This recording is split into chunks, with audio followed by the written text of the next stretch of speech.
मोनिका याद करने लगी कि जैसे ही उसने इस कॉफी शॉप में कदम रखा था तो क्या क्या हुआ था। अभी उसके दिमाग में इस बात की पूरी क्लिप चल ही रही थी कि उसने सुना कि कुछ फिल्म वाले तुषार के नाम को लेकर गॉसिप कर रहे हैं और इस बात ने तुरंत मोनिका के कान खड़े कर दिए। उसके दिमाग में कई सवाल उठने लगे और उसे उन सवालों के जवाब चाहिए थे। इसके बाद उसकी असिस्टेंट ने उसे इशारा किया कि उसने सिमरन को एक कॉफी शॉप में एंटर करते हुए देखा था जब मोनिका अपने काम में बिजी थी। मोनिका ने तुरंत अपनी असिस्टेंट को उसे बताने के लिए कहा कि आखिर वो कौन सा कॉफी शॉप था और जैसे ही उसे पता चला वो तुरंत वहां पर पहुंच गई थी। अब जबकि वो इस सारी घटना के बारे में सोच रही थी तो जिन हालातों में वो आज सिमरन से मिली थी वो अभी भी सस्पिशियस थे। अगर वो इतनी ज्यादा थकी हुई नहीं होती तो वो आसानी से समझ जाती कि कुछ तो गड़बड़ है, मगर उसने अपने गुस्से को खुद पर हावी होने दिया और वो पूरी तरह ये बात भूल गई कि सिमरन उसे अपने जाल में फंसाना चाहती थी। आखिर वो इतने सालों तक बिजनेस वर्ल्ड में कैसे टिकी रहती अगर उसे चाले चलना और जाल बिछाना ना आता। क्या तुम अपने ही कजिन के साथ सो रही हो? क्या यही वजह थी कि तुम मुझसे हमेशा से ही नफरत करती थी? क्योंकि मैं तुम्हारे कजिन के साथ तुमसे पहले इंगेज हो गई थी। सिमरन ने एक आह भरते हुए बात को एग्जेगरेट करते हुए अपने मुंह पर अपना हाथ रख लिया। ऐसा लग रहा था कि मानो इस बात को जानकर वो बहुत ज्यादा शॉक्ड है। हालांकि उसने ये बात बहुत जोर से नहीं बोली थी, लेकिन फिर भी उसकी आवाज इतनी तेज थी कि आसपास खड़े लोगों को आसानी से सुनाई दे जाए। जैसे ही सिमरन ने ये सब कहा उसके शब्द मोनिका के दिल में बिल्कुल एक तेज तलवार की तरह चुभ गए थे। ये वही मोमेंट था जिससे वो सबसे ज्यादा घबरा रही थी। वो डर रही थी कि लोगों को उनके नाजायज रिश्ते के बारे में पता चल जाएगा और वो लोग उसे इस बात को लेकर जज करेंगे। उसने अपनी आंखें घुमाकर कॉफी शॉप में मौजूद हर इंसान की तरफ देखा। वो इतनी शर्मिंदा हो गई थी कि उसकी आंखों के आंसुओं ने उसके देखने की क्षमता को धुंधला कर दिया था और वो कहने लगी, हम दोनों कजिन्स नहीं हैं। और ऐसा कहते हुए एक आंसू उसके गाल से होते हुए नीचे गिर गया। सच में? सिमरन ने तुरंत ऐसा कहते हुए मोनिका का हाथ छोड़ दिया और जैसे ही उसने ये किया मोनिका तुरंत अपने घुटनों पर गिर गई और सिमरन उससे कहने लगी। पिछली बार मैंने सुना कि मोनिका ने उसे बीच में ही रोकते हुए एक कुर्सी का सहारा लेते हुए खड़े होने की कोशिश की और कहने लगी, रुक जाओ। जैसे ही वो वापस अपने पैरों पर खड़ी हो गई सिमरन तुरंत उसके कंधों पर झुक गई। Come on. सिमरन की आवाज इतनी धीमी थी कि वो बिल्कुल एक समर मॉर्निंग की हवा के झोंके जैसी लग रही थी। इसके बाद वो कहने लगी, लेकिन मैं तुम्हें इस बात का एश्योरेंस देना चाहती हूँ कि तुम जो कुछ भी कहोगी वो तुम्हारे और तुम्हारे लवर को और भी ज्यादा शर्मिंदा करेगी। वो मुझे और बड़ा रीजन देगा कि मैं तुम दोनों के साथ में ली हुई फोटोज और वीडियोस रिलीज कर दूं। जैसे ही उसने सिमरन की बातें सुनी मोनिका की आंखों की पुतलियां बड़ी हो गई और ऐसा लग रहा था मानो वो अपने डर के अंदर समाती जा रही हो। उसने सिमरन से कहा, तुम? सिमरन के शब्दों का सिर्फ यही मतलब था कि उसके पास अभी भी ऐसी कई तस्वीरें उसके हाथ में हैं जो कि सब कुछ खत्म कर सकती है। अगर सिमरन इस समय उसे डराने की कोशिश कर रही थी तो वो अपने मकसद में कामयाब हो चुकी थी। मगर क्या सिमरन कोई ऐसी इंसान थी जो किसी को डरा सके? तभी मोनिका ने रियलाइज किया कि सिमरन ने ऑलरेडी उन फोटोज को रिलीज करने की प्लानिंग पहले से कर रखी थी, मगर उसे इसके लिए एक्शन लेने के लिए एक मुद्दा चाहिए था। जो कुछ भी अभी हुआ था उससे सिमरन को मोनिका को एक्सपोज करने का एक परफेक्ट एक्सक्यूज मिलने वाला था। वो सबसे ये कह सकती थी कि पहले मोनिका ने सीन क्रिएट करके उसे प्रोवोक करने की कोशिश की थी। वो इस बात के ख्याल से भी कांप रही थी कि तब क्या होगा अगर सुनैना को इस बारे में पता चल गया। तब तो सुनैना के साथ साथ तुषार भी उससे नफरत करने लगेगा। वो सिमरन को प्रोवोक करने के लिए उसे ही ब्लेम करेगा। अब आगे उसके करियर का क्या होने वाला था? खुली आंखों के साथ मोनिका सिमरन की तरफ घूरने लग गई। इस समय उसके होंठ बुरी तरह कांप रहे थे। उसने कुछ कहने के लिए अपना मुंह खोला और फिर न जाने क्या सोचते हुए उसे बंद कर दिया। वो सिमरन के सामने उन फोटोज को ना रिलीज करने के लिए गिड़गिड़ाना चाहती थी, उससे भीख मांगना चाहती थी, यहाँ तक कि वो उसके सामने घुटने तक टेकने के लिए तैयार थी। लेकिन उसे इस समय सिमरन की आंखों में वो डेविल लुक साफ नजर आ रहा था। वो समझ गई थी कि अगर वो ऐसा करती भी तो इन सब का कोई मतलब नहीं होने वाला था। Goodbye miss Monica. आज रात जब तुम अपने बिस्तर पर लेटोगी तो तुम्हारे दिमाग में बस एक ही ख्याल आएगा कि इन फोटोज के बाहर आने की वजह सिर्फ और सिर्फ तुम हो। कॉन्ग्रेचुलेशन, तुमने अपने प्यारे प्रेमी का करियर अपने खुद के हाथों से चौपट कर दिया। ये बात एक फुसफुसाहट थी। इसे मोनिका के अलावा और कोई भी नहीं सुन सकता था। और इसी के साथ सिमरन ने मोनिका की तरफ अपनी पीठ घुमाई और कॉफी शॉप के बाहर निकल गई। उसने अपने सन ग्लासेस लगाए और एक मुस्कुराहट के साथ अपनी कार की तरफ चली गई। लोगों को हमेशा लगता है कि वो कुछ भी करके बच जाएंगे, मगर अक्सर वो लोग भूल जाते हैं कि कभी कभी कर्मा सिमरन कपूर गिल की तरह उनके सामने आकर खड़ा हो जाता है। कहाँ चलना है मैम? शिफाली ने ड्राइवर सीट पर बैठकर सिमरन से पूछा। मेरे अपार्टमेंट चलो, सिमरन ने तुरंत उसे जवाब दिया। इसके बाद वो कहने लगी, करिश्मा से कहना कि वो आज रात इंटरनेट पर अच्छी खासी रिसर्च करे और उन सारे न्यूज आर्टिकल को नोट करके रखे जिनमें मेरा नाम आया है।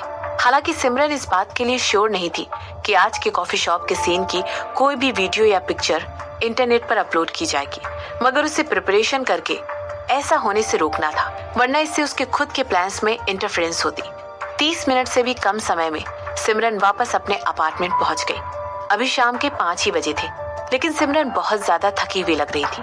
उसे अपनी बॉडी को कार से निकालकर अपार्टमेंट तक घसीट कर लेकर आना पड़ रहा था। उसे इस समय एक अच्छी नींद की बेहद जरूरत थी, क्योंकि उसकी बॉडी जेट लैग फेस कर रही थी और टाइम डिफरेंस के हिसाब से एडजस्ट करने की कोशिश कर रही थी। तुम्हें खाना चाहिए? हाँ मुझे चाहिए। ऐसा कहते हुए अचानक सिमरन अपनी जगह पर खड़ी हुई जम सी गई। उसने तुरंत अपना सर घुमाकर देखा कि आखिर वो किससे बात कर रही थी और फिर कहने लगी, तुम यहाँ पर क्यों आए हो?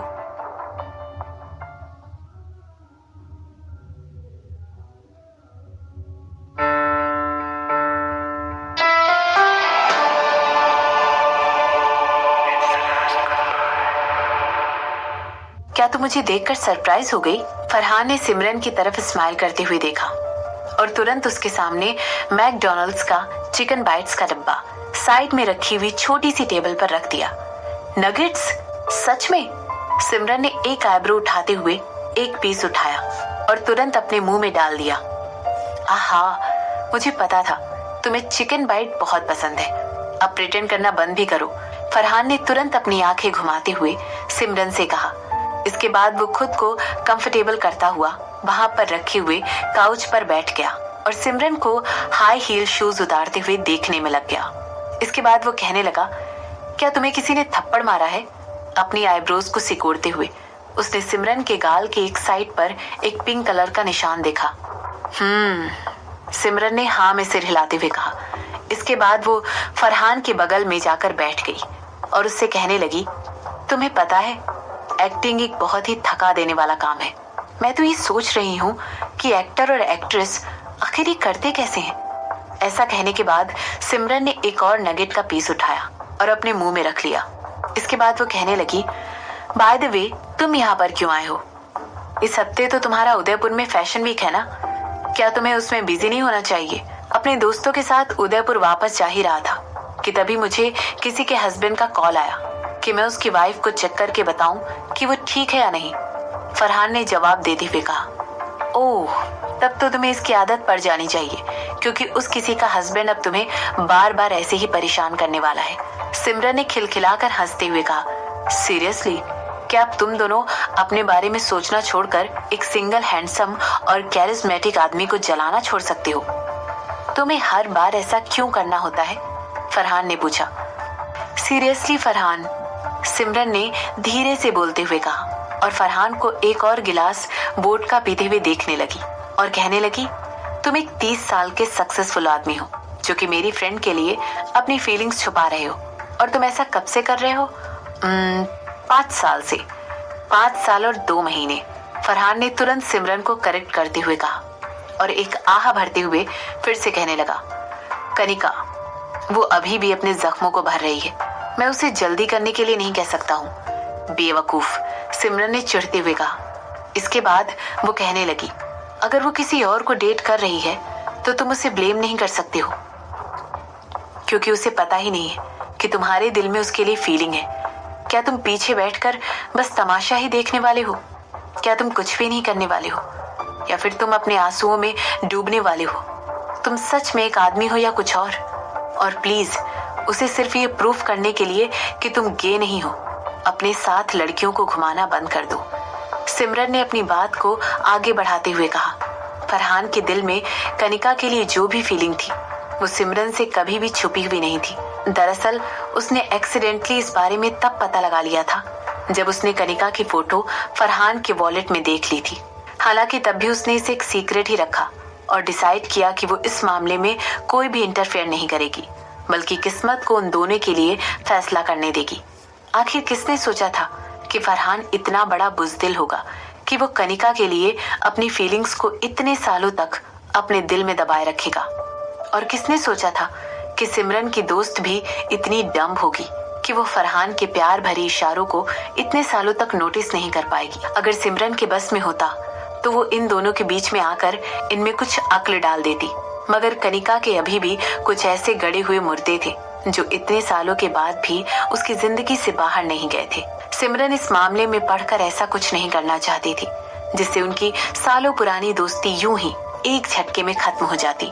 सिमरन की तरह ही कनिका भी फैमिली इश्यूज के बीच पली बड़ी थी और उसके परिवार के झगड़े तो सिमरन के परिवार से भी गए गुजरे थे। कनिका को देखकर ऐसा बिल्कुल भी नहीं लगता था कि उसका बचपन भी दर्द भरा था। जब वो छोटी थी तो उसे उसके खुद के स्टेप फादर ने एब्यूज किया था।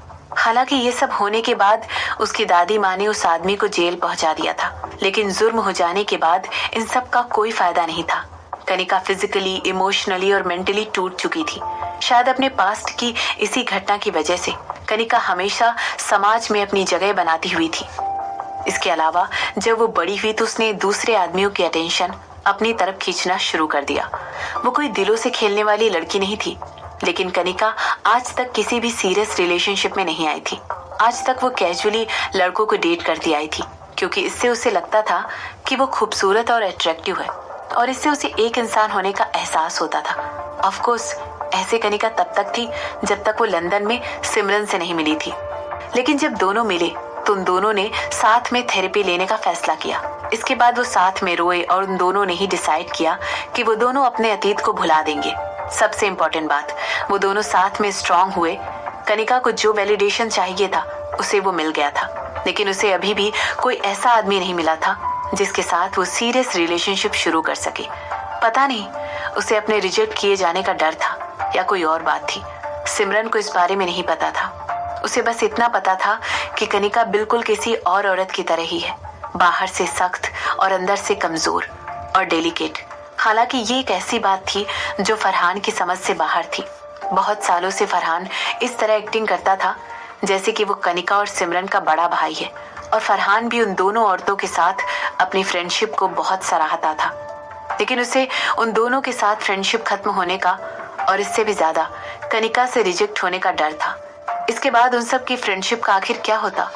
इसीलिए उसने डिसाइड किया कि वो अपनी फीलिंग्स को छुपा लेगा और इंतजार करेगा कि कोई चमत्कार हो जाए और कनिका को उसकी भावनाओं के बारे में पता चल जाए और वो उससे शादी करने के लिए तैयार हो जाए। आखिर वो इतना बेवकूफ कैसे हो सकता था? अभी तक कनिका अपने लेटेस्ट हुकअप और फरहान अपनी टेम्पररी गर्लफ्रेंड को एक दूसरे से इंट्रोड्यूस करते आ रहे थे। ये सब देखकर सिमरन को लग रहा था कि वो कोई हाइड एंड सीक का खेल देख रही है। हम दोनों के बीच कुछ हुआ। फरहान के शब्द सुनकर सिमरन एकदम से अपने ख्यालों से बाहर आ गई। फरहान की तरफ देखते हुए उसकी आंखें बड़ी हो गई थी और मुंह खुला का खुला रह गया था। आई एम सॉरी, क्या कहा तुमने?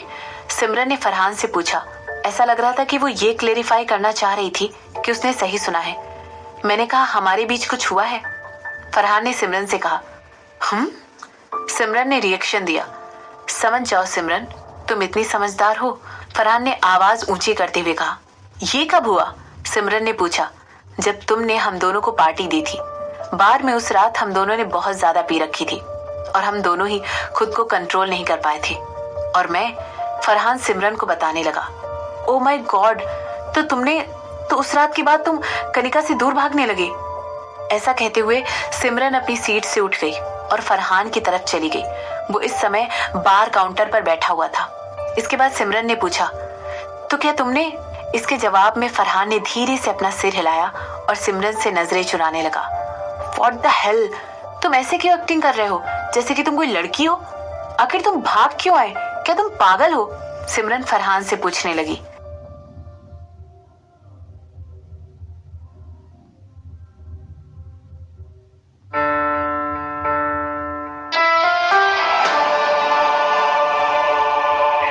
फरहान से इतने इतने सारे सवाल पूछने के बाद सिमरन बिल्कुल स्पीचलेस हो गई।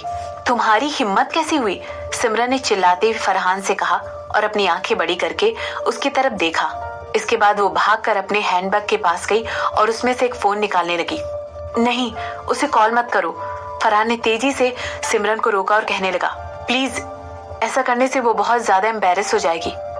ऐसा इसलिए होगा क्योंकि तुम बहुत बड़े जर्क हो, सिमरन ने उसे घूरते हुए कहा।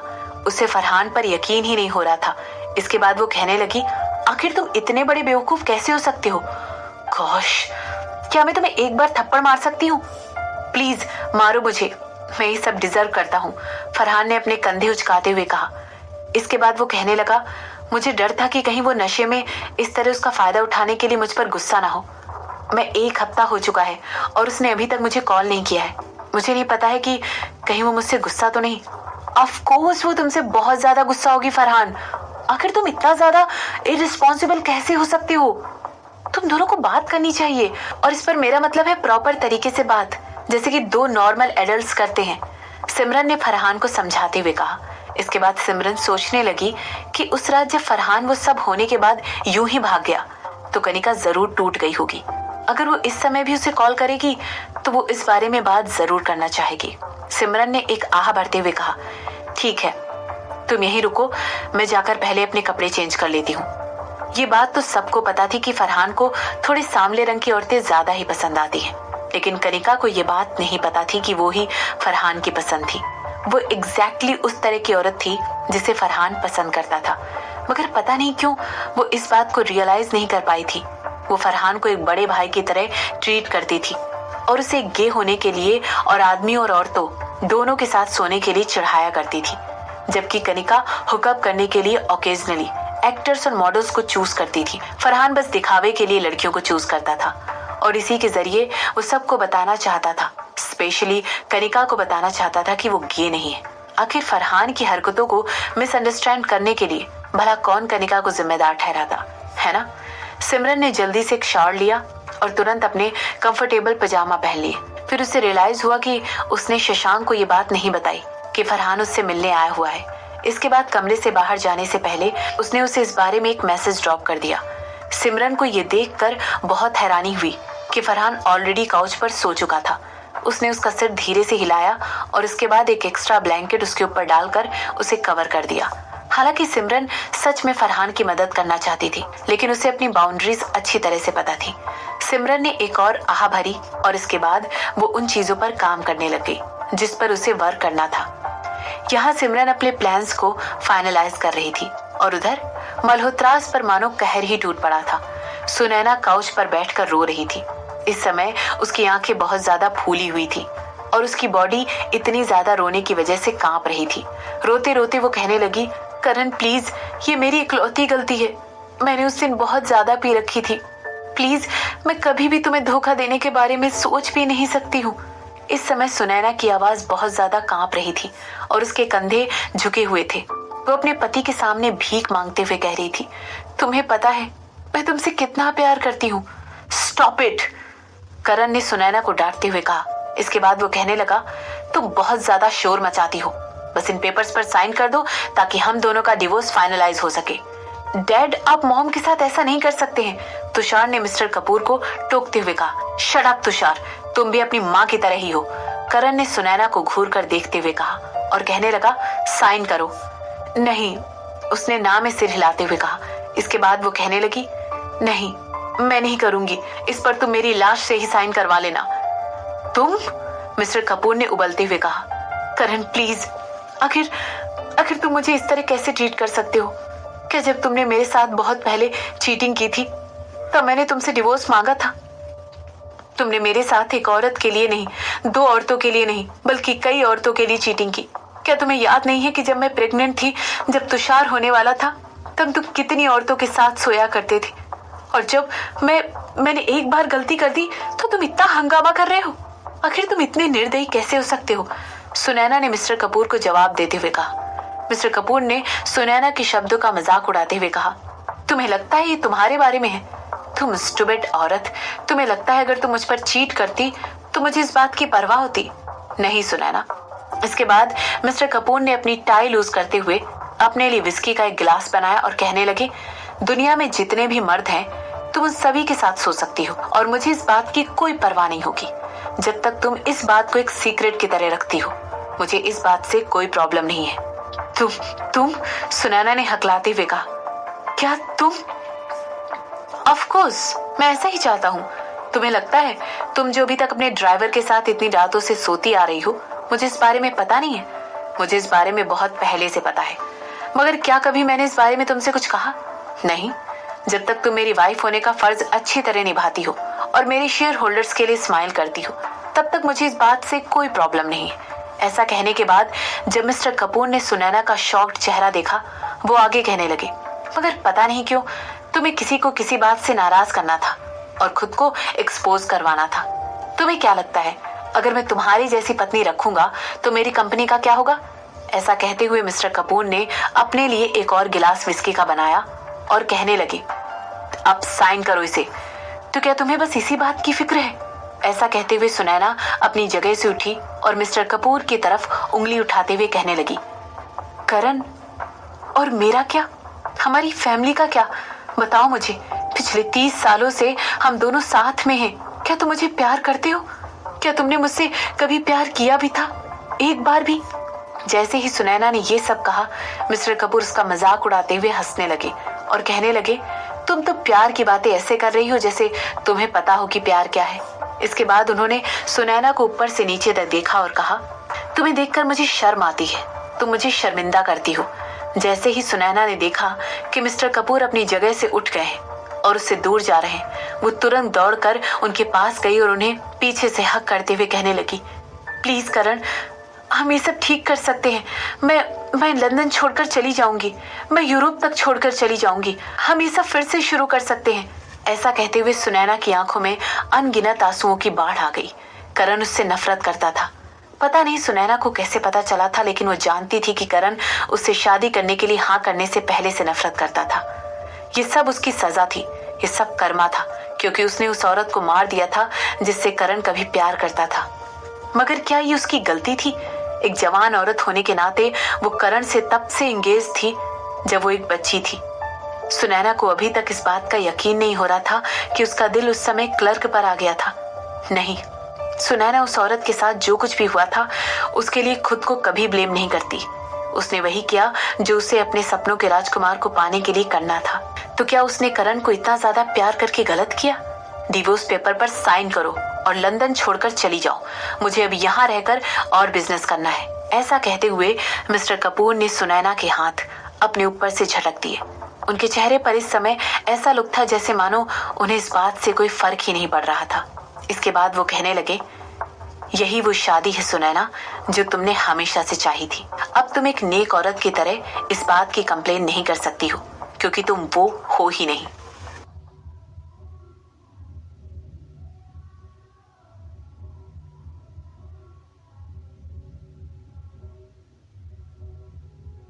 Hey, long time no see. Wow, your bangles are so nice. Thanks, 22 carat. Nice, nice.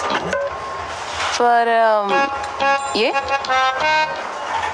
अभी भी मौका है, ले लो खुला राइस।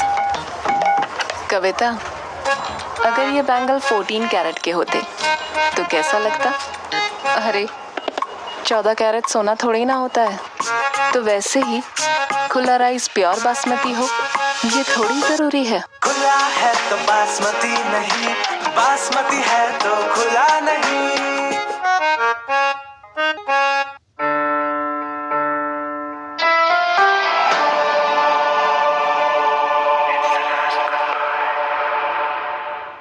करण, मुझे छोड़ने की हिम्मत भी मत करना।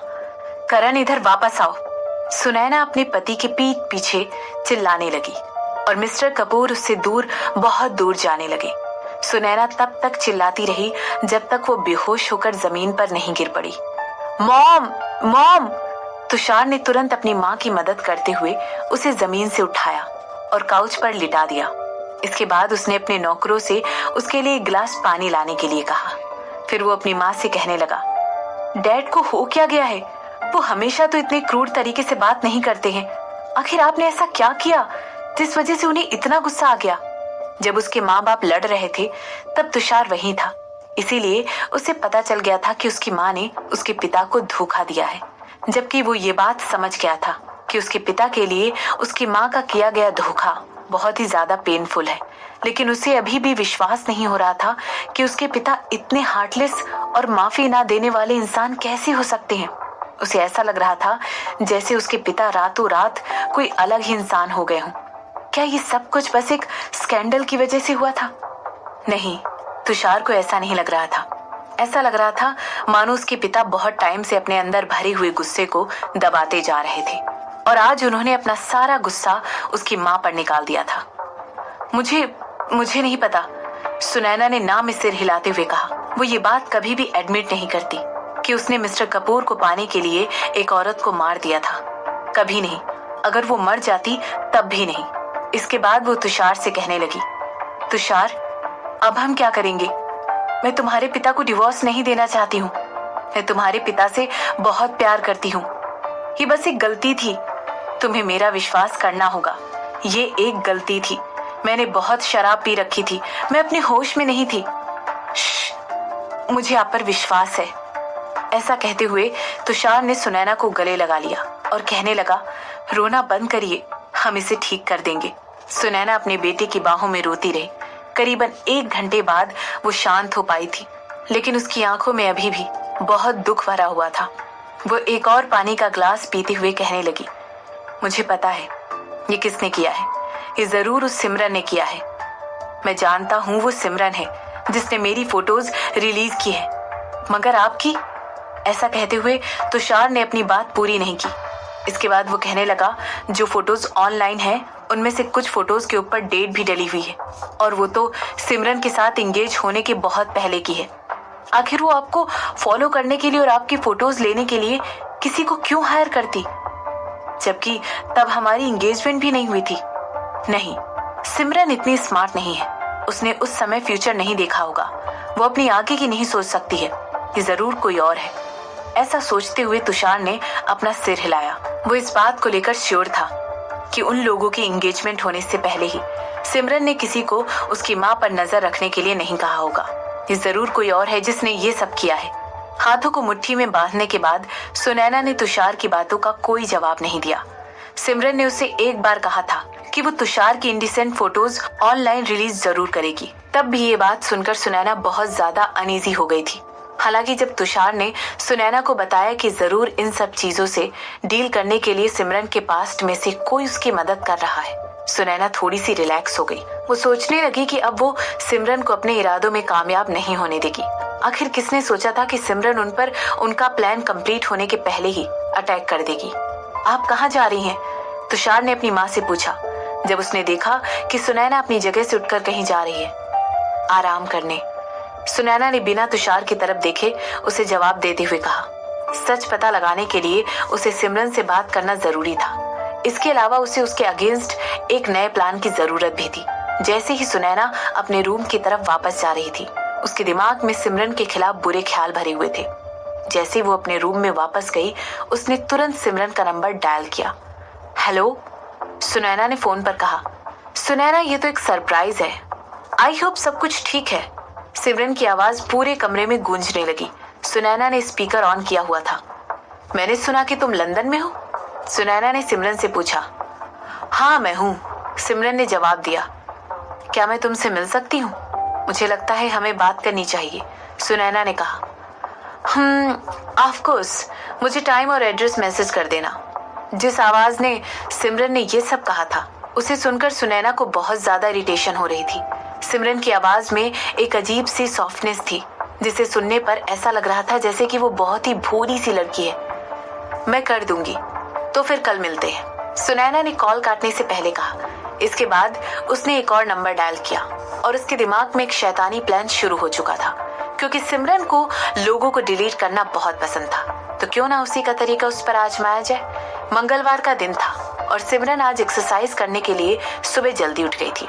रेडी होने के बाद वो अपने रूम से बाहर आई और उसने देखा कि फरहान उसके लिए खाना बना रहा है। उसने अभी भी वही कपड़े पहने हुए थे जो उसने पिछली रात पहने थे। इस समय उसके बाल थोड़े से मैसी थे लेकिन उसके चेहरे पर एक छोटी सी मुस्कान थी। प्लीज खाइए प्रिंसेस, उसने सिमरन से कहा और उसके बगल में एक चेयर पर बैठ गया।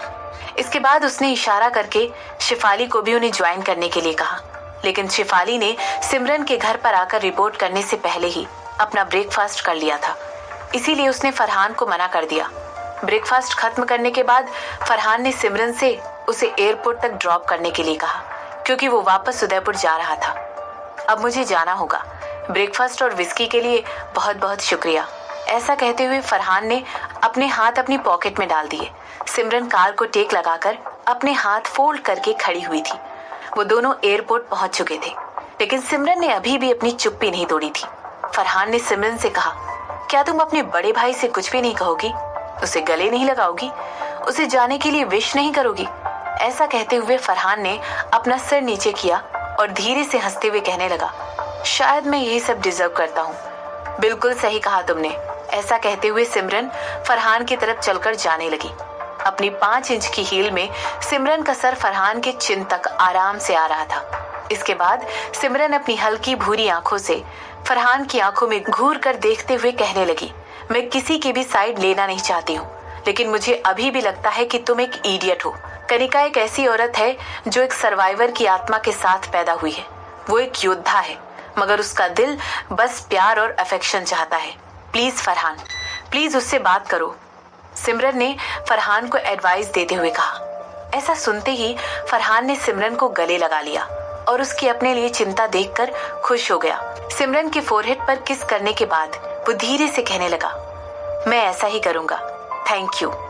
इसके बाद वो सिमरन से अलग हो गया और एयरपोर्ट के दरवाजे से अंदर घुसते हुए उसने सिमरन को एक स्माइल दी। सिमरन अपने लिप्स दबाते हुए फरहान को भीड़ में गुम होते हुए देखने लगी। हालांकि फरहान हर समय खुश और बबली दिखाई देता था, लेकिन वो अच्छी तरह जानती थी कि वो भी बिल्कुल कनिका की तरह ही है, प्यार और अफेक्शन का भूखा। वो बस यही प्रार्थना कर रही थी कि किसी तरह कोई चमत्कार हो जाए और वो दोनों साथ हो जाए। फरहान को एक सेकंड चांस मिल जाए, बिल्कुल उसी तरह जैसे उसे मिला है। इसके बाद सिमरन अपनी कार में बैठ गई और उसने शिफाली से गिल ग्रुप के हेडक्वार्टर चलने के लिए कहा। अभी उसे सुनैना से मिलने से पहले काफी चीजें फाइनलाइज करनी जरूरी थी। ये बात सिमरन को पता नहीं थी कि जब वो फरहान से बातें कर रही थी तो किसी ने चुपके से उन दोनों की तस्वीरें ले ली थी, और ऐसा किसी एक आदमी ने नहीं बल्कि 2 आदमियों ने मिलकर किया था। और वो दोनों पीछे तब से लगे हुए थे जब से सिमरन लंदन में लैंड हुई थी।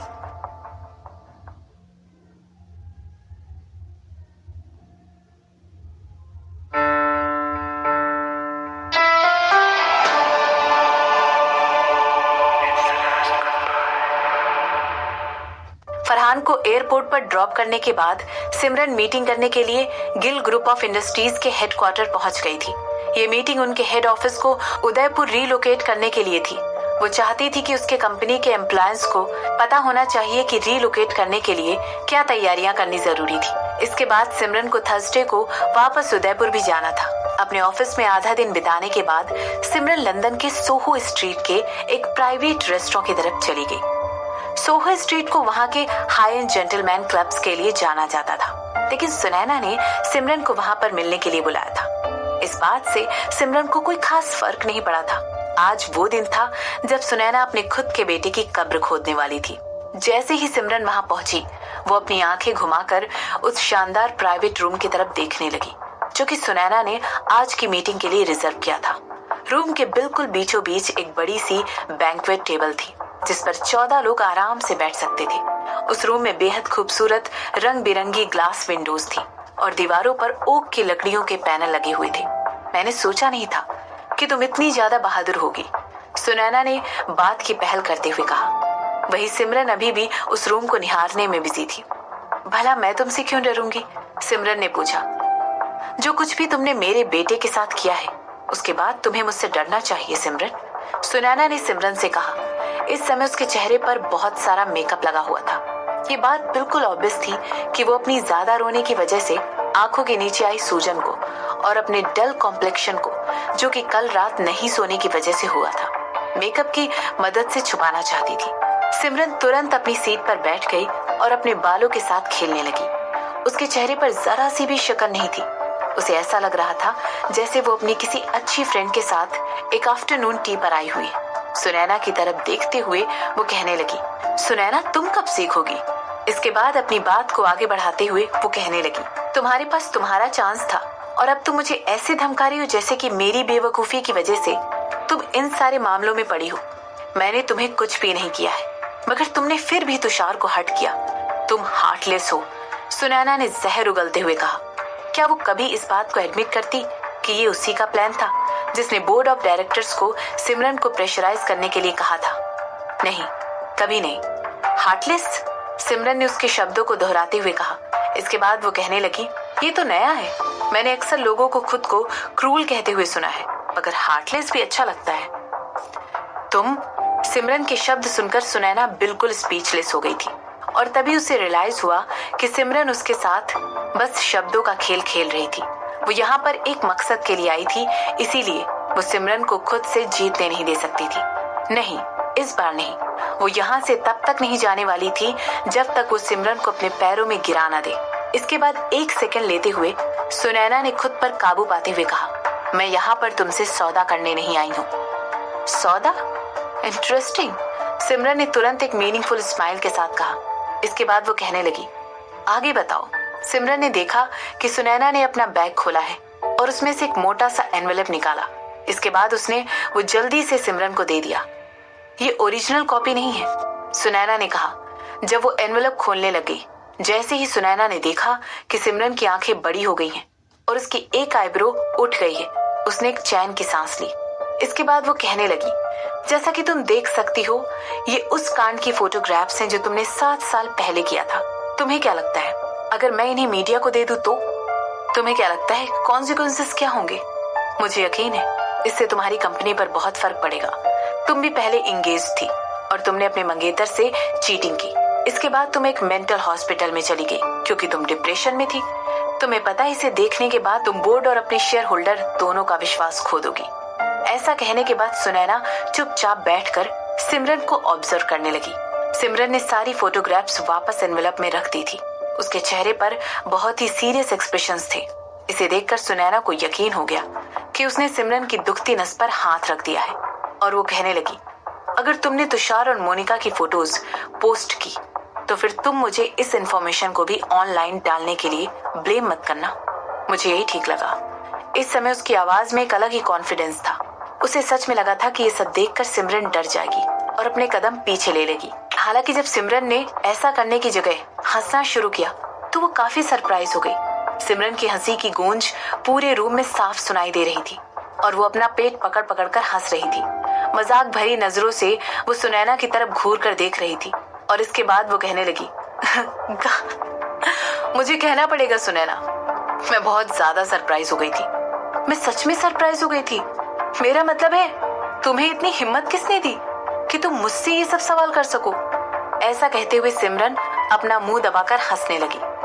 मेरी प्यारी सुनैना, तुम्हें बेवकूफ बनाया गया है। जिस किसी ने भी तुम्हें मुझे ब्लैकमेल करने का आइडिया दिया है वो बिल्कुल तुम्हारे और तुम्हारे बेटे की ही तरह बेवकूफ है। सिमरन ने सुनैना से कहा।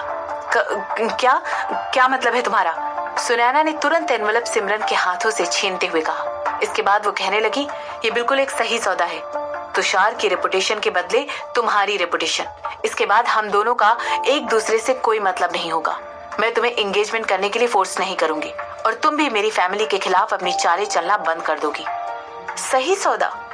तुषार की फोटोज बहुत ज्यादा कीमती हैं, जबकि जो तुम्हारे पास हैं वो बिल्कुल तुम्हारी तरह ही फालतू है। ये तो मेरे लिए एक बहुत बड़ा घाटे का सौदा हो जाएगा। क्या तुम्हें भी ऐसा नहीं लगता है? सिमरन ने कहा। तुम? सुनैना ने गुस्से भरी नजरों से सिमरन की तरफ देखा। कम ऑन सुनैना, मुझे कुछ और ऑफर करो, पैसा, प्रॉपर्टीज। सिमरन ने कहा। बस भी करो, सुनैना ने सिमरन को बीच में ही टोकते हुए कहा और कहने लगी, तुम एक कमीनी लालची औरत के अलावा और कुछ भी नहीं हो। ओह, मैं हूँ, सिमरन ने मुस्कुराते हुए कहा। तुम्हारे कहने का क्या मतलब है कि इनकी कोई वैल्यू नहीं है? ये फोटोग्राफ अकेले ही तुम्हारी रेपुटेशन खराब करने के लिए काफी है। क्या तुम्हें अपनी कंपनी की कोई चिंता नहीं है? उस गिल ग्रुप ऑफ कंपनीज की जिसे तुम्हारी नानी इतना प्यार करती थी। सुनैना ने सिमरन को इमोशनल करते हुए कहा। जैसे ही सिमरन ने ये सब सुना वो अपनी आंखें घुमाने लगी और एक आह भरते हुए उसने अपना सिर हिलाया। इतने बेवकूफ इंसान से बात करना एक्सरसाइज करने से भी ज्यादा थका देने वाला काम था। इसके बाद सिमरन कहने लगी, सुनैना, मैं तुमसे तुम्हारे IQ लेवल के बारे में भी नहीं पूछूंगी, क्योंकि ये ऑब्वियस है। मैं ये जानना चाहती हूँ कि एक बिजनेसमैन की बेटी होने के नाते क्या तुमने बिजनेस के बारे में कभी भी कोई भी पढ़ाई की है क्या? इन सब बातों का उससे क्या लेना देना? सुनैना ने सिमरन से पूछा। खैर कोई बात नहीं सुनैना, ये बस बिजनेस की दुनिया में तुम्हें लगता है कि लोगों को मेरे पास्ट से कोई लेना देना होगा। आगे बढ़ो और इस न्यूज को रिलीज कर दो और फिर देखना हॉलीवुड मेरी लाइफ के ऊपर एक डॉक्यूमेंट्री बनाएगा, सिमरन ने हंसते हुए कहा। इसके बाद वो कहने लगी, एक ऐसी सक्सेसफुल CEO जिसका एक काला अतीत है। मुझे यकीन है मेरी कहानी करोड़ों कमाएगी। तुम बिल्कुल बेशर्म हो, क्या तुम्हें शर्म नहीं आती है? न सिर्फ तुमने मेरे बेटे का करियर बर्बाद कर दिया, बल्कि तुमने मेरी शादी भी बर्बाद कर दी। तुरंत मेरा ऑफर लो, वरना अगली बार तुमसे मिलने से पहले मैं इतनी सभ्य नजर नहीं आऊंगी। सुनैना ने अपने दांत पीसते हुए कहा। ये उसके प्लान का पहला हिस्सा ही था। अगर सिमरन समझदारी से काम नहीं लेगी तो वो उसे ब्लैकमेल करने के लिए भी हेजिटेट नहीं करेगी। वो सिमरन को ड्रग्स देकर अपने आदमियों को बुलाएगी और उसे पास के ही जेंटलमैन्स क्लब में छुड़वा देगी। इसके बाद वो सिमरन की अपने आदमियों के साथ पिक्चर्स लेगी और उनका इस्तेमाल करके उसे ब्लैकमेल करेगी। सुनैना के लिए इस समय अपने बेटे को इंसाफ दिलाने के लिए इससे अच्छा रास्ता नहीं था, खासकर तब जबकि सिमरन ने उसके बेटे को बर्बाद करने के लिए इतना सब कुछ कर दिया था।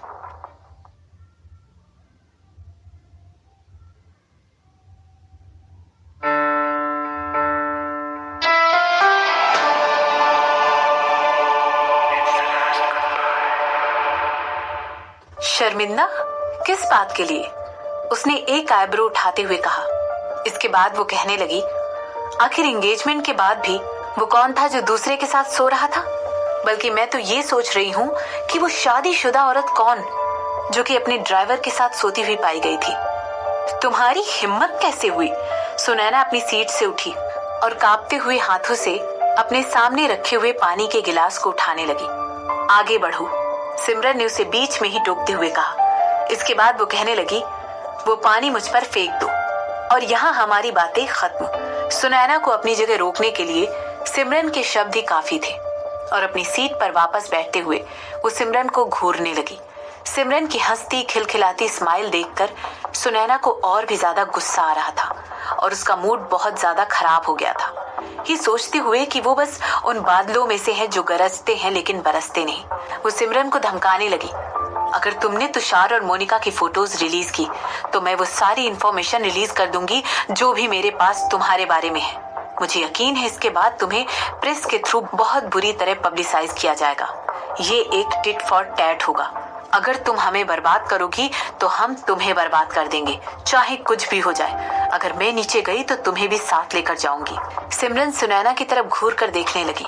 ऐसा करते वक्त उसके लिप्स सील्ड थे, लेकिन उसकी आंखें बहुत ज्यादा इंटरेस्ट के साथ भरी हुई थी और वो कहने लगी, आगे बढ़ो, मगर इस बात का ध्यान रखना कि तुम मुझे बर्बाद करने वाली हो।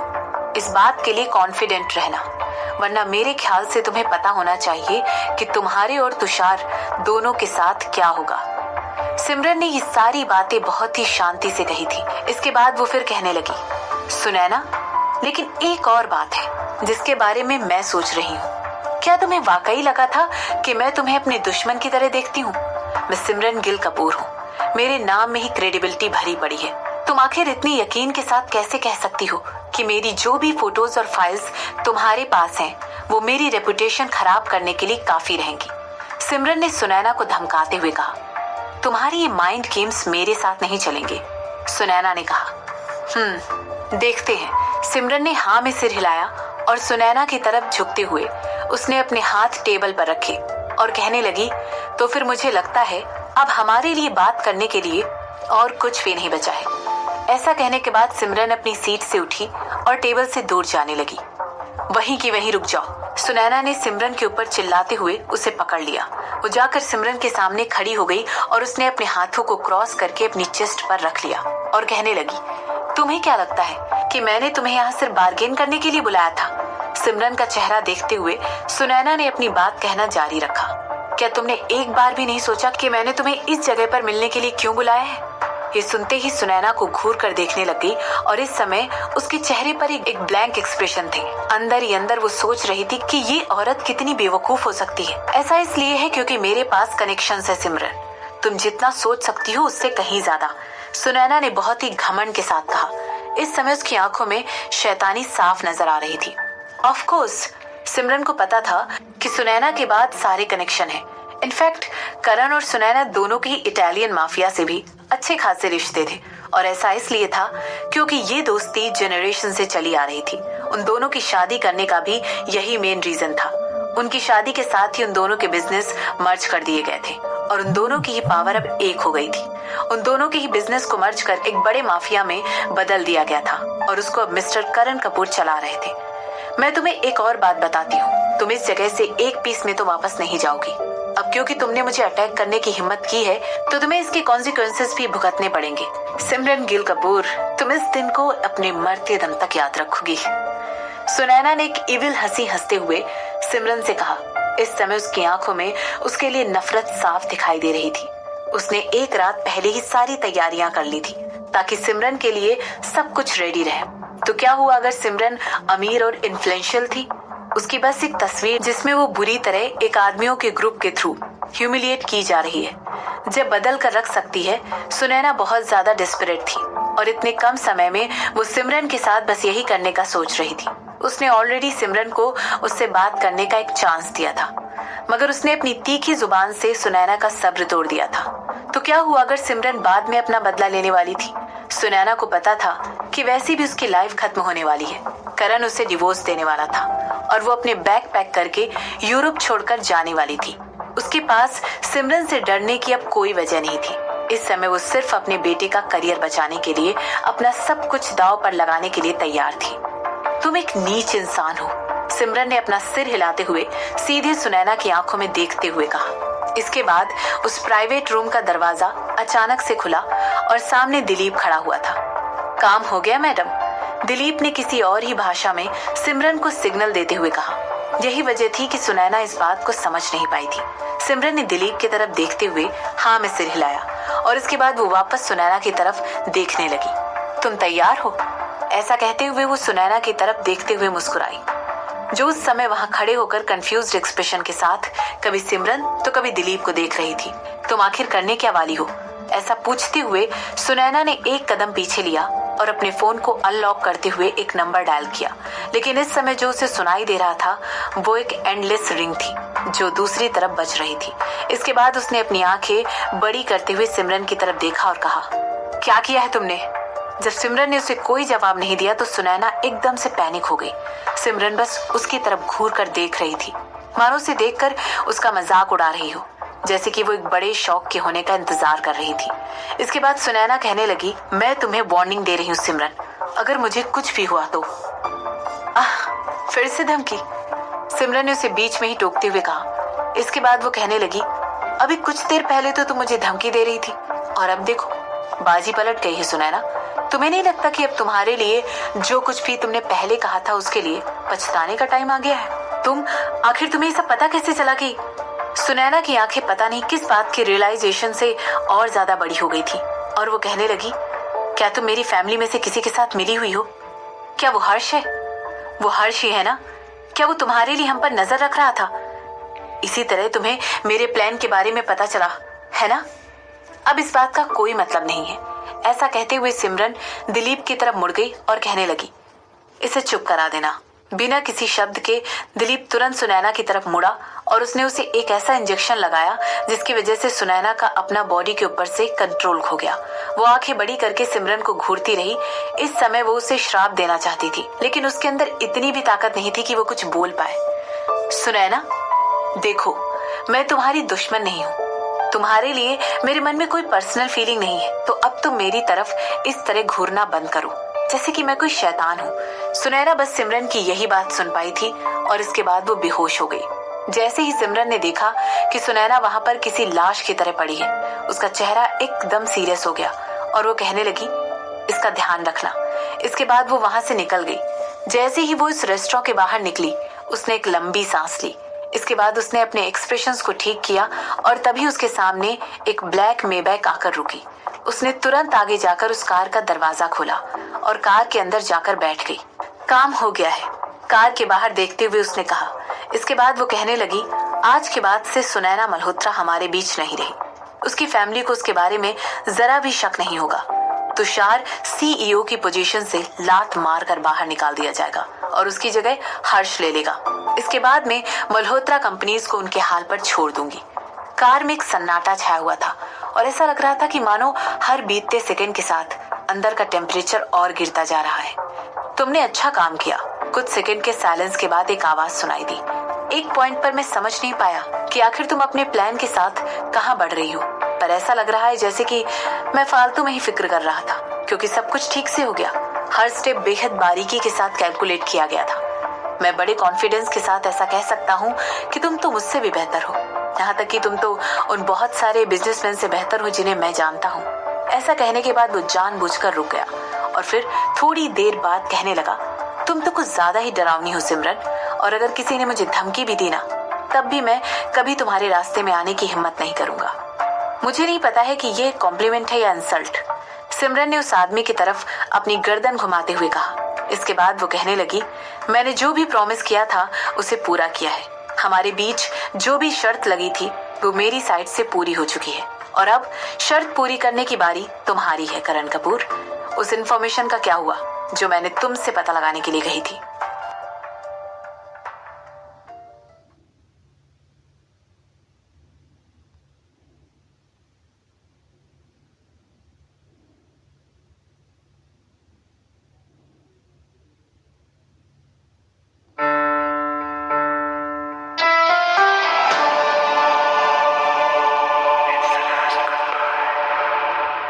मिस्टर मल्होत्रा सिमरन की तरफ ऐसे घूर कर देखने लग गए जैसे उन्हें यकीन ही नहीं हो रहा हो।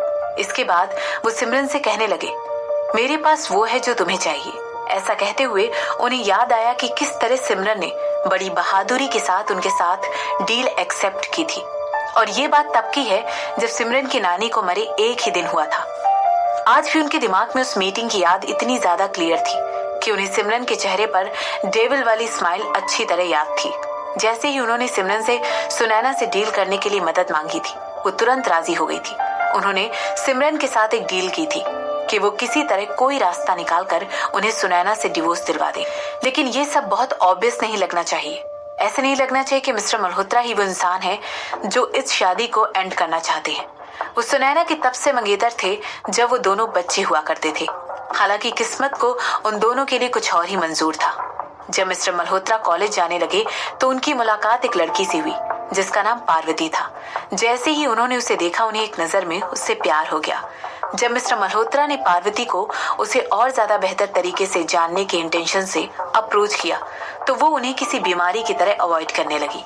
इसकी वजह उनका स्टेटस था। दरअसल मिस्टर मल्होत्रा को कॉलेज में बहुत ही रॉयल्टी के साथ ट्रीट किया जाता था। ऐसा इसलिए क्योंकि उनके पास पैसा और लुक दोनों ही थे।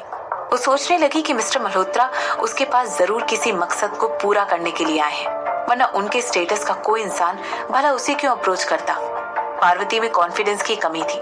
दरअसल वो एक ऐसी फैमिली से आई थी जो कि बहुत गरीबी से गुजर रही थी। उसकी माँ बीमार थी और बाहर काम करने नहीं जा सकती थी, इसीलिए घर के फाइनेंशियल हालातों की जिम्मेदारी बहुत जल्द पार्वती के कंधों पर आ गई। उसे एक साथ 2 पार्ट टाइम जॉब करनी पड़ी ताकि वो अपने घर का खर्चा निकाल सके। जिन दिनों कॉलेज में छुट्टी हुआ करती थी तो वो एक छोटी सी कंपनी में एक क्लर्क की तरह काम करती थी और वीकेंड पर एक छोटी सी रिटेल दुकान में कैशियर का काम करती थी। जो भी पैसा वो कमाती थी उनमें से ज्यादातर उसकी ट्यूशन फीस भरने में और उसकी माँ के मेडिकल एक्सपेंसेस को पे करने में चला जाता था। अब क्योंकि पार्वती उसे कॉलेज में अवॉइड कर रही थी तो मिस्टर मल्होत्रा ने उसके करीब जाने के लिए एक और तरीका निकाल दिया था। यही वो वक्त था जब मिस्टर मल्होत्रा को पता चला कि पार्वती अपना घर खर्च चलाने के लिए एक छोटी सी कंपनी में क्लर्क का काम करती है। उनके दिमाग में तुरंत एक आइडिया आया और वो सीधा अपने फादर के पास गए।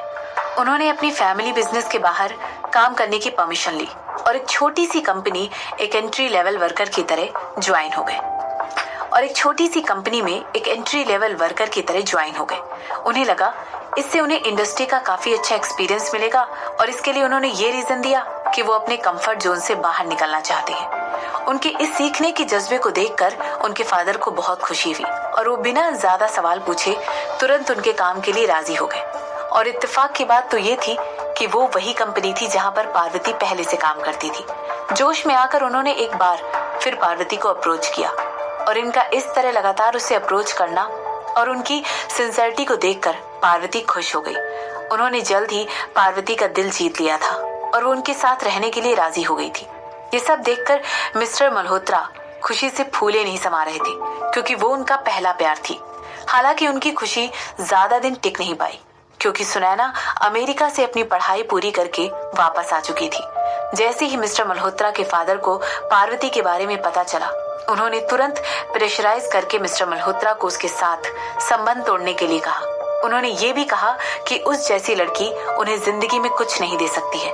खुशी वो कोई ऐसी चीज नहीं थी जो मिस्टर मल्होत्रा के फादर को चाहिए थी।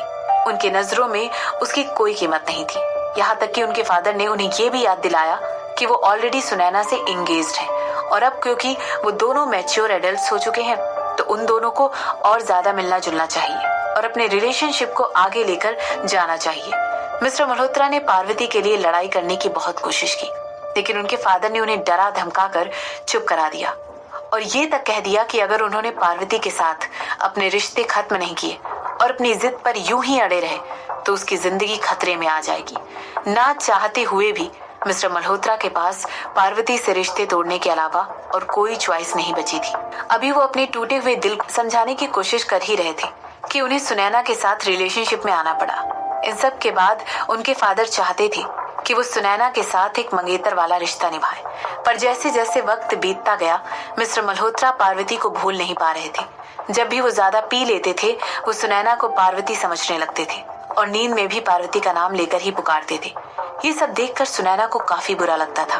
उसके मन में मिस्टर मल्होत्रा को लेकर जो भी प्यार और इनसिक्योरिटीज थी, उसने उससे कुछ ऐसा करवा दिया जो कभी उसने सपने में भी नहीं सोचा था कि वो कर सकती है। एक दिन मिस्टर मल्होत्रा को अंदर तक तोड़ देने वाली खबर मिली कि पार्वती और उसकी माँ को किसी ने उन्हीं के घर में बहुत बुरी तरह से मार दिया है। कहीं ना कहीं उनको पता था कि हो ना हो ये जरूर सुनैना का ही काम है।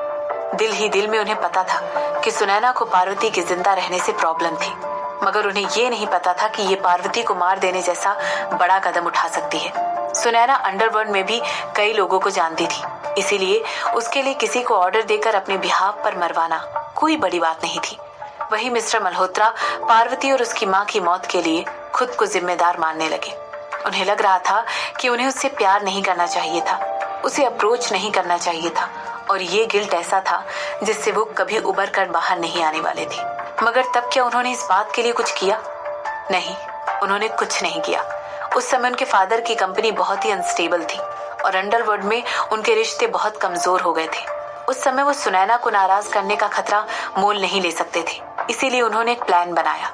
उन्होंने जानबूझकर एक झूठ और स्कीम्स का जाल बनाया जिसके जरिए वो अपने प्यार का बदला ले सके। इसके लिए पहले उन्हें सुनैना के साथ शादी करनी थी। उसी समय पर सिमरन भी अपनी उन यादों में पीछे चली गई जब उसने मिस्टर मल्होत्रा के साथ डील करने के लिए रजामंदी दी थी। मिस्टर मल्होत्रा को सुनैना से डिवोर्स दिलवाने के बदले वो उसे एक बहुत जरूरी इंफॉर्मेशन देने वाले थे, जिसका सिमरन को बेसब्री से इंतजार था। ये एक ऐसी डील थी जिसके लिए सिमरन कभी मना ही नहीं कर सकती थी। इसके अलावा जो कुछ भी मिस्टर मल्होत्रा सिमरन से मांग रहे थे वो बहुत ही सिंपल था। उन्हें सुनैना से बस एक डिवोर्स ही चाहिए था, जिससे वो हर्ष के लिए एक रास्ता बना सके। और सिमरन जैसे इंसान के लिए ये काम कुछ ज्यादा ही आसान नहीं था। यहाँ तक कि मिस्टर मल्होत्रा ने सुनैना को नीचे लाने के लिए सिमरन के हाथ में हथियार तक दे दिए थे। वो हथियार थे सुनैना के अपने ड्राइवर के साथ इंटीमेट होते हुए फोटोग्राफ। वो चाहते थे कि उनकी वाइफ बर्बाद हो जाए, लेकिन वो इस काम में अपने हाथ नहीं डालना चाहते थे। और ऐसा इसलिए था क्योंकि कंबाइंड माफिया कंपनी के मालिक बनने के बाद सुनैना को डिवोर्स देना उनके लिए कहीं ना कहीं शक पैदा कर देता। वो इस मामले में पूरी तरह साफ सुथरी इमेज लेकर के निकलना चाहते थे और सिमरन उन्हें ऐसा करने में मदद कर सकती थी। सिमरन के प्लान को काम करने के लिए उसे मल्होत्रा फैमिली को मैनिपुलेट करना था और इसके लिए उसकी तुषार के साथ की हुई एंगेजमेंट काफी मदद करने वाली थी। ये उसकी उस फैमिली में एंट्री का टिकट थी। सुनैना का सिर्फ एक ही बेटा था, तुषार, और वो बहुत ज्यादा बिगड़ा हुआ था। जाहिर सी बात है कि उसे अपने बेटे के लिए बेस्ट चाहिए था और उस समय सिमरन उसे अपने बेटे के लिए परफेक्ट पत्नी के रूप में दिखाई दे रही थी। गिल परिवार की लास्ट मेंबर होने के नाते उसे अपनी नानी से सब कुछ विरासत में मिलने वाला था। उनकी कंपनी, उनके सारे असेट्स, और ये सब कुछ एक बहुत अच्छे फ्यूचर की तरफ इशारा कर रहे थे। इसी वजह से बहुत सारी सोशलाइट फैमिलीज ने, जिनकी भी बेटों की शादी नहीं हुई थी, सिमरन को अपनी बहू बनाने के लिए इंटरेस्ट एक्सप्रेस किया था। मगर क्योंकि मल्होत्रा और गिल परिवारों की जान पहचान बहुत पहले से थी, सुनैना ने कॉन्फिडेंटली सिमरन की नानी को इस बात के लिए प्रपोज किया। उस समय वो बहुत ज्यादा बीमार थी और कभी भी मर सकती थी। उनके मरने से पहले उन्होंने उनसे वादा लिया कि तुषार और सिमरन की शादी हो जानी चाहिए। सिमरन की नानी ने इसके लिए एकदम से हाँ नहीं कहा था। वो इस बारे में पहले सिमरन की राय जानना चाहती थी। ऑफ कोर्स सिमरन हाँ ही कहती। इस फैमिली में घुसने के लिए उसके प्लान्स बहुत पहले से बने हुए थे। तुषार पर अपने पंजे कसने के लिए बहुत पहले से तैयार थी। जब सुनैना ने उसकी नानी को तुषार और सिमरन की शादी के लिए मनाया भी नहीं था, तब से अपनी प्रॉफिट पाने की आदत के अनुसार सिमरन ने मल्होत्रास के बारे में बहुत रिसर्च की और तब उसे पता चला कि वो लोग एक मॉल और बुटीक के मालिक हैं और उनकी कंपनियों के ब्रांचेस कई जगह फैली हुई हैं। जहां जहां सिमरन को मार्केट में घुसने की पॉसिबिलिटी दिखी, उसने तुरंत सोचा कि क्यों ना इसे एंगेजमेंट का फायदा उठाया जाए, अपने कब्जे में कर लिया जाए। आखिर ये उसको उसका असली मकसद दिलाने में बहुत मदद करने वाली थी। सिमरन के तुषार के साथ एंगेजमेंट कैंसिल करने के बाद उसने उसे उस मॉल और बुटीक की ओनरशिप और मैनेजमेंट हैंडओवर करने के लिए फोर्स किया। इसके अलावा उसने दिल्ली और उसके आसपास की जगहों में फैली हुई उसकी कंपनी की 3 ब्रांचेस को भी उसे देने के लिए कहा। ऑफ कोर्स जब तुषार ने मिस्टर मल्होत्रा के साथ इस बारे में डिस्कशन किया, उन्होंने बिना घबराए और बिना किसी संकोच के ऑपोजिशन की डॉक्यूमेंट्स पर साइन कर दिया और सिमरन को मॉल और बुटीक हैंडओवर कर दी।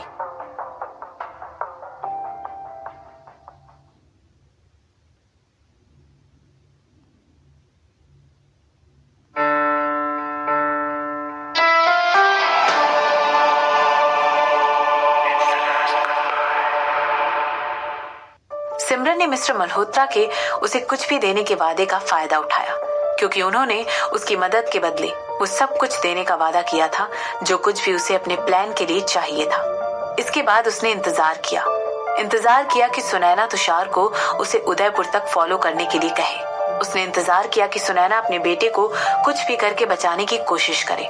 उसने इंतजार किया कि वो लोग उसके खिलाफ जाकर कोई कदम उठाएं। प्रैक्टिकली देखा जाए तो उसने सही अपॉर्चुनिटी के आने का इंतजार किया, क्योंकि सिमरन के पास एक बार ही वार करने का मौका था। तुम एक बहुत ही क्रूएल आदमी हो, सिमरन ने निशा मल्होत्रा के हाथ से एनवेलप लेते हुए कहा। और देखो फिर भी मैं तुमसे कितना डरता हूँ, उन्होंने जवाब में कहा और इसके बाद कार के बाहर देखने लगे। फिर वो पूछने लगे, क्या तुम ये जानना नहीं चाहती हो कि आगे जाकर सुनैना का क्या होने वाला है? नॉट इंटरेस्टेड, सिमरन ने जवाब देते हुए कहा। इसके बाद वो कहने लगी, मगर मुझे तुम्हें ये बताना है कि हर्ष अभी भी बहुत कमजोर है। वो इतनी सारी कंपनियों को एक साथ मैनेज करने के लिए अभी तक तैयार नहीं हुआ है। वो स्मार्ट है मगर उसमें रिस्क लेने की क्षमता नहीं है।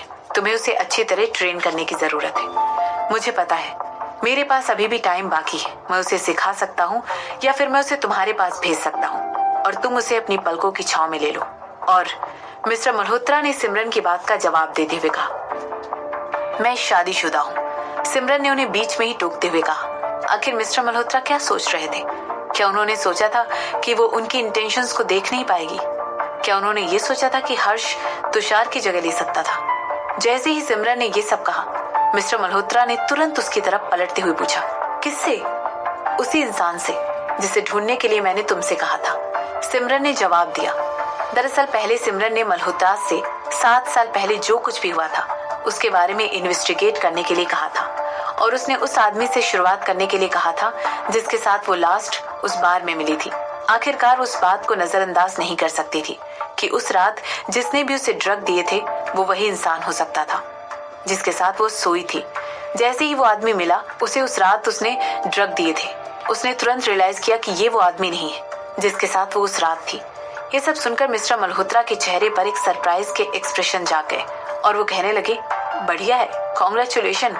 ऐसा कहने के बाद वो हंसने लगे और उनकी आंखें छोटी छोटी हो गई। इसके बाद उन्होंने कहा, मुझे यकीन है इस समय तुम्हारी नानी तुम्हें खुश और सेटल देखकर बहुत खुश हो रही होंगी। सिमरन ने अपना सिर हिलाते हुए कहा। इसके बाद उसने अपनी उंगलियों से उस एनवेलप को कस कर पकड़ लिया। फिर भी जो कुछ भी तुमने किया, मैं उससे बहुत ज्यादा इम्प्रेस हूँ, मिस्टर मल्होत्रा ने कहा। अगर तुम मुझे सच में शुक्रिया कहना चाहते हो तो मुझे 1 करोड़ US$ दे दो, सिमरन ने बेशर्मी से कहा। इसके बाद वो कहने लगी, मेरे प्लान्स बिना किसी गलती के होते हैं, तुम्हें ये बात पहले से पता होनी चाहिए, जैसा कि तुमसे एक्सपेक्टेड था, मगर 1 करोड़ कुछ ज्यादा नहीं है।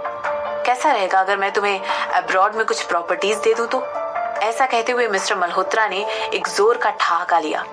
अब क्योंकि सुनैना उनके हाथों में भी और तुषार जल्द ही अपनी CEO की पोजीशन से हटने वाला था, उनका दिल हल्का हो चुका था। जाहिर सी बात, जिस इंसान ने उनकी पार्वती को इंसाफ दिलाने में मदद की थी, उसके लिए वो कंजूस नहीं होना चाहते थे। इसके बाद वो कहने लगे, बेदाग बिल्कुल सही शब्द है उस चीज के लिए जो कुछ भी तुमने किया है। अब लंदन में लोग तुमसे और ज्यादा डरने लगेंगे। ये सब सुनकर भी सिमरन कुछ नहीं बोली, वो बस खिड़की के बाहर देखने लगी। इस पूरी टाइम जब वो बातें कर रहे थे तो कार एक ही जगह खड़ी हुई थी, वो रेस्टोरेंट के बाहर पार्क की हुई थी। मैं सोच रहा हूँ तुमने उन लोगों के पहला मूव लेने का इंतजार क्यों नहीं किया? सबके लिए तुम्हारा मूव पूरी तरह से अनएक्सपेक्टेड था। अगर सच कहूँ तो ऐसा लग रहा था जैसे कोई तूफान अचानक से आ गया हो और अपने रास्ते में आने वाली हर चीज को तबाह करके आगे बढ़ रहा हो। यहाँ तक कि मुझे भी नहीं पता था कि तुम्हारा प्लान ऑलरेडी आगे बढ़ चुका है। क्या तुमने अपनी नानी से यही सब कुछ सीखा था? मैकियावेली, सिमरन का ऐसा कहना ही था कि इसे सुनकर तुरंत मिस्टर मल्होत्रा की आईब्रो उठ गई। इसके बाद वो धीरे से उनकी तरफ मुड़ी और उन्हें देखने लगी। इस समय उसकी स्माइल बिल्कुल फेक नजर आ रही थी। वो आगे कहने लगी, मैकियावेली की लिखी हुई द प्रिंस। जब रोमन ने देखा कि उनके आगे मुसीबतों का पहाड़ है, उन्होंने बिना कुछ सोचे समझे एक बार में उससे डील करने का सोच लिया था। यहाँ तक कि उस युद्ध को टालने का ख्याल उनके दिमाग में एक बार भी नहीं आया, क्योंकि उन्हें पता था कि वो कुछ भी कर लें लेकिन युद्ध को अवॉइड नहीं कर सकते हैं। लेकिन हो सकता है उनके ऐसा करने से दूसरों को फायदा जरूर हो। आपको अपने बेटे को उस बुक को जरूर पढ़ने के लिए कहना चाहिए, सिमरन ने अपनी बात को आगे बढ़ाते हुए कहा। उसकी बातें